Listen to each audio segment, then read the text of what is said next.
supervisor. I'd like to thank HPAC and Leslie and everyone else who set up this forum. I think it's great to have forums like this within the county at all of these local level races, because as someone mentioned earlier, the local races are the most important races, because these local issues are what we deal with on a day-to-day basis. And it's very important to remind everybody to come out and vote for those local elections, because they're that much important. I'd like to start off by giving you a background, my background. I'm a certified public accountant since the early 1990s. I specialize in auditing, taxation, and forensic accounting. I've been a CFO for a Ramapo and now a New Jersey-based company for the last 17 years. And that experience I've gotten within both public accounting and in private sector accounting has given me, I believe, the financial acumen that is needed, sorely needed, within the town of Ramapo. A few other things I'd like to mention. I'm a lifelong Rockland County resident. I was born and raised in Pearl River, New York. My wife and I moved to the village of Montebello in 2007, where we currently have 4 children. I want to acknowledge my wife and my daughter Rachel are here tonight, my biggest supporters. And I also want to point out that, and I think Dr. Revelyn McWilliams mentioned it earlier, we're running this year on an independent coalition ticket. Myself, Shani Backhofer, who's an independent, Grant Valentine, who's a Democratic trustee in the village of Chestnut Ridge. We like to say that we are Ramapo. We look like Ramapo. We will represent Ramapo fairly and honestly. We've developed our campaign theme to be called New Direction for Ramapo, because we feel that the town of Ramapo really needs a new direction. And we want to offer people that new direction. Our coalition ticket is as diverse as Ramapo itself. Our ticket not only has the experience and professionalism to run the town of Ramapo, but our diversity will also allow us to be able to relate to everyone within Ramapo, because Ramapo is probably the most diverse town in New York State and maybe in the country. We have a very diverse communities of interest, and we felt that putting together a coalition ticket of not only Democrats, Republicans, and Independents, black, white, Jewish, non-Jewish, we felt like this coalition ticket of having people within all the major communities of interest was important, so that the people within the town of Ramapo would be able to connect with us on an individual level, to connect with their local leaders, their local politicians. Because for far too long in the town of Ramapo, we've seen that it's constituency politics right now. It's the current administration, they would generally only do things for their major supporters. We want to represent everybody equally and fairly and honestly. We're going to develop, and we've developed our platform. Our platform is, you'll say, pretty basic, basic expectation that you would expect in a government, where you live. But in Ramapo, as we've seen for far too long, these basic principles have been ignored. We're running on honesty, transparency, fiscal responsibility, good government, sustainable development, and unity. These are key issues that I think cut across all sections of Ramapo and are concerns to many people within the town of Ramapo. Now, we're not in a, we're getting, and some of you may have seen it when we come in, we're running on this new direction for Ramapo. We're running on an independent line, along with the Republican line and the Reform line. But what we wanted to do is to make sure that everybody realizes that this campaign is not about Democrat or Republican. It's about what's right and wrong and what's needed in the town of Ramapo. There's 12 villages within the town of Ramapo. In a majority of the villages within the town of Ramapo, people vote for those elected officials not on party lines, but we vote for those individuals based on them being our friends, our neighbors, people we know that can handle those positions and are smart, good leaders. So we're trying to do what Dr. McWilliams had said earlier. We want to take and elevate the discussion of debate within Ramapo. We want to get people to not vote party lines anymore, but vote for individuals, because we've seen that voting for party lines doesn't get us the best results in Ramapo. So again, my name is Bill Weber. I'm running for Ramapo Town Supervisor. I'm running with Shani Backhofer is running for Town Council. I'm also running with Grant Valentine. He's running for the other Town Council slot. Together we can make a big difference, and we can improve the quality of life for everyone here in the town of Ramapo.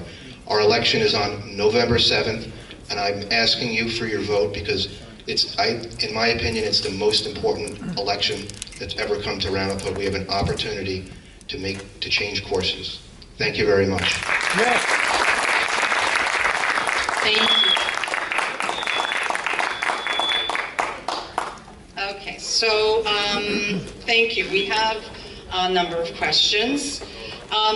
We all know about the corruption that our former town supervisor was involved with, and we all know how long he was in power as well. So the question that someone has is, how do you propose to undo that system that was put into place so many years ago and that has been governing us? How do you intend to make that change? Well, again, thank you for the question, whoever posed it. There's been a lot of damage done in the town of Ramapo for far too long. It's going to take, I think, smart people, like I believe our ticket is, to undo a lot of those things, but not only undo, but to change things, because there's a lot of good parts in Ramapo. We all live in Ramapo, and we've made a choice to stay within the town of Ramapo. But a lot of the things that have gone bad within the government of Ramapo need to be changed. It goes to having transparent accounting. It goes to the double-digit tax increases that we continually get every year, which are chasing a lot of young families out of the town of Ramapo. But in terms of your one question, and I think that there's that phrase that absolute power corrupts, absolutely, right? And town of Ramapo is probably a perfect example of that. I think we have a system here that we've seen that people in power too long become too comfortable and too chummy with a lot of people. And that I think is corruptible to a lot of people that are in government. So we're going to propose term limits within the town of Ramapo. We want the supervisors and the council people to be of the people, by the people, and for the people in terms of elected and serving possibly only 2 terms. Maybe the supervisor will be 8 years and the council will be 8 years. But we're going to set a time frame in terms of what the length of time would be for the town people, elected officials to be in office, because I think having people in office for too long creates a lot of the issues that we have going on. Thank you. Thank you. Thank you. Okay, well, we're going to go back to the youth again, because that's what I want to do. So, the county executive has a lot of power, as we know, and it affects families from young to old. And once again, as I was saying with the previous question, is how are you as county executive going to address the concerns of our young people, the problems that they deal with, that goes from being, college ready to avoiding things that can harm them, et cetera, et cetera. So how do you want to deal with that? Thank you. Just like Maureen was speaking earlier, the town of Ramapo allocates well in excess of $1 million to not-for-profit organizations within the town. The Kurt Center, the MLK Center, and a lot of other centers around here. Those need to be continually funded, and I think even funded more so than they've been in the past. With a lot of the cuts that have happened within the East Ramapo Central School District, a lot of kids don't have the same sports and the same after-school activities that they normally would have in a more vibrant school district. So I think the way that the town can help the school district and help the kids is to see that the nonprofit allocations come to a lot of the areas where a lot of the kids are spending their times in an after-school activity. I would also like to mention, I didn't mention before, I'm also on the Board of Directors of the Rockland County Mental Health Association. So I understand that making sure that the nonprofits that do great works in Spring Valley and in all of these areas in Ramapo are properly funded, because they rely on that funding for their good work that they do. But in terms of the town, I mean, we should be championing, and we should call out when we see things that are wrong. I mean, we're autonomous, of course.